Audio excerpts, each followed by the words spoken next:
Et quand quelqu'un tombe dans la tristesse, il se connecte avec ces forces-là. La tristesse, c'est quelque chose de très dangereux. D'un côté, vous voyez, on a la Torah de Rabbeinu, qui sont les plus grands secrets qu'il y ait jamais eu dans le monde, et qu'une seule parole de Rabbeinu, elle répare notre vie entière. Donc, d'un côté, on a le médicament le plus élevé qui est. Et on voit que comment le mendiant, il la soigne, en fait, il la soigne avec la joie. C'est comme ça qu'il la soigne. Il lui donne des doses de joie. Il la soigne avec le tikkun klali, que le tikkun klali, c'est la réparation de l'alliance. Mais cette réparation de l'alliance, on va se faire avec de la mélodie. C'est ça la réparation de l'alliance. On aurait pu dire, voilà, il la répare en lui disant de jeûner ou de se mortifier ou de ne pas parler pendant une semaine ou de lui dire de pas dormir, d'étudier sans arrêt, de faire des choses qui sont d'après certaines logiques, qui sont des réparations. On voit que non, que maintenant, elle a pris conscience que le Satan, les forces négatives, c'est pas ça la vie. Elle veut se sauver de là. Quand elle se sauve de là, il lui tire les 10 flèches. Ces 10 flèches-là, c'est quoi en fait? C'est qu'il la rend triste. C'est ça les 10 flèches. Maintenant, il la rend triste, c'est-à-dire qu'il va l'attrister, il va lui faire des constats d'échec dans toutes les sphirotes, dans tous les domaines. Il va essayer de lui montrer que sa vie, en fait, c'est un échec. Donner un constat d'échec. Maintenant, c'est pas le constat d'échec qui le dérange au Satan. C'est pas ce qui veut le Satan, c'est le yush. Il veut que la personne, elle se décourage. Parce que selon le remède, vous reconnaissez le problème. Si maintenant le mendiant, il la soigne avec ça veut dire que c'est ça le problème. Si le mendiant, il vient, il la soigne avec de la joie, la clinique de la joie, ben, Hachem, que Hachem lui donne le souhait de la faire, de commencer à faire des séminaires au Mishkan à Ouman, des séminaires de la joie pour apprendre à être joyeux. Ça s'apprend. Ça s'apprend puisqu'on va voir Ravim Nachman. Il développe des méthodes, comment être joyeux, comment faire semblant d'être joyeux, comment prier pour être joyeux, comment danser, comment faire des efforts physiques, comment parler de la joie.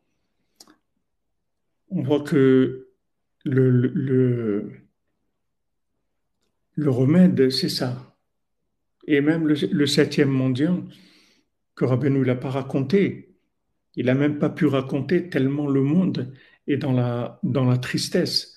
Il n'a même pas pu raconter le mendiant qui n'a pas de pied, qui n'a pas de jambes, parce que la danse, c'est encore un autre niveau, encore beaucoup plus avancé que la mélodie. Il y a le chant et la joie, et il y a la danse.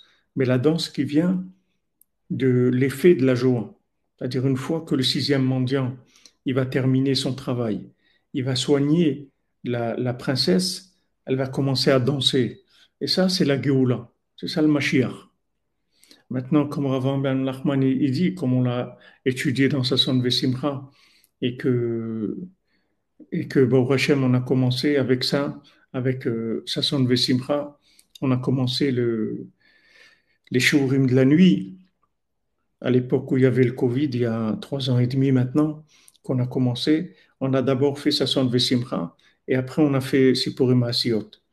Maintenant, on est dans la fin de Sipurim Asiot, on a fini les contes eux-mêmes et on est dans les allusions du dernier conte.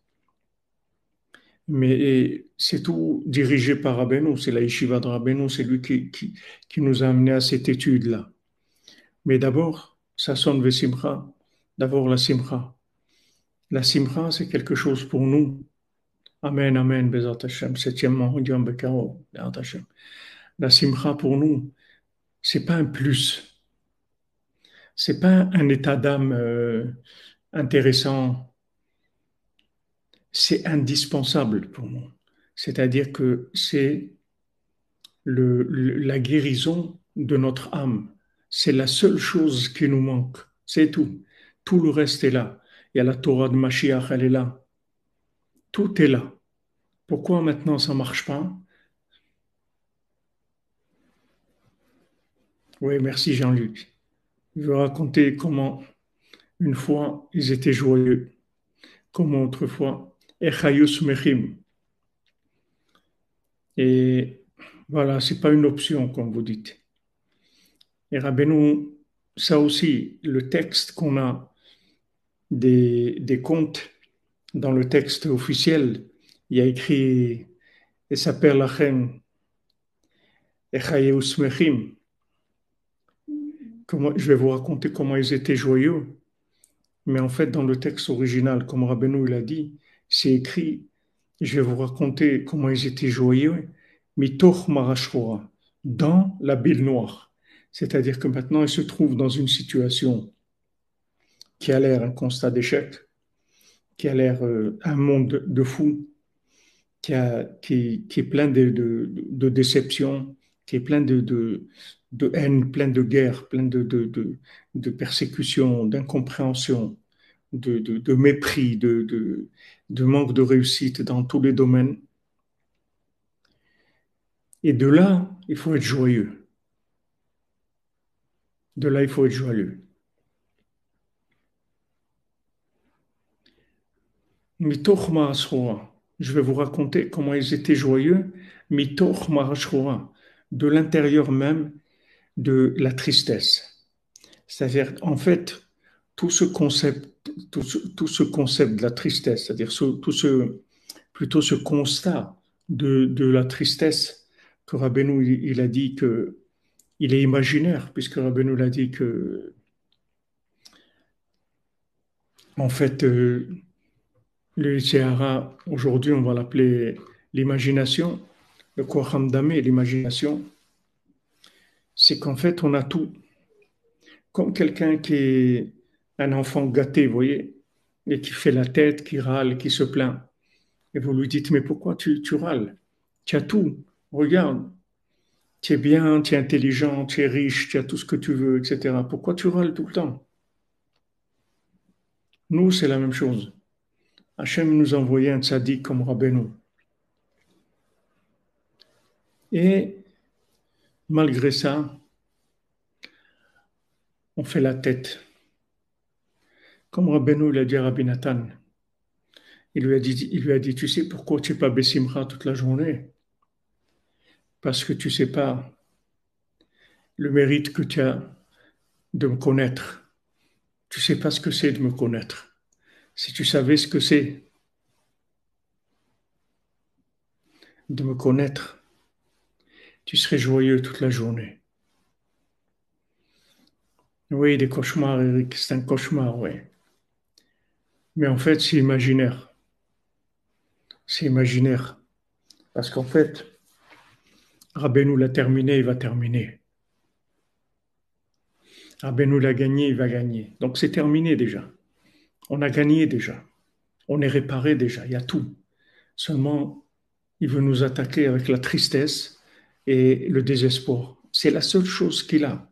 Vous voyez, c'est comme ça qu'il la soigne. Il ne vient pas la soigner avec autre chose. Il vient la soigner avec des mélodies. Donc, d'après le remède, vous allez pouvoir reconnaître quelle est la maladie.